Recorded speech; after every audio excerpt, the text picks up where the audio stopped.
Entre-temps, sur place à Massissi, plusieurs sources attribuent cette tragédie à l'exploitation minière anarchique qui sévit actuellement dans le site de Roubaïa. Jusqu'à présent, des dizaines de personnes qui se trouvaient dans ces puits y sont toujours coincées. Seuls quelques corps ont pu être récupérés.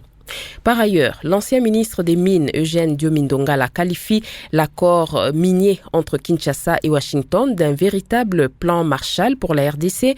Il s'est exprimé ainsi au cours d'un entretien hier à Radio Kapi.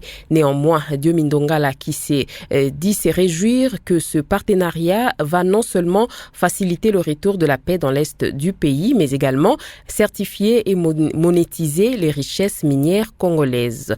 Eugène Diomine Ndongala, dans ses propos recueillis par Blaise Ndongala Maenda.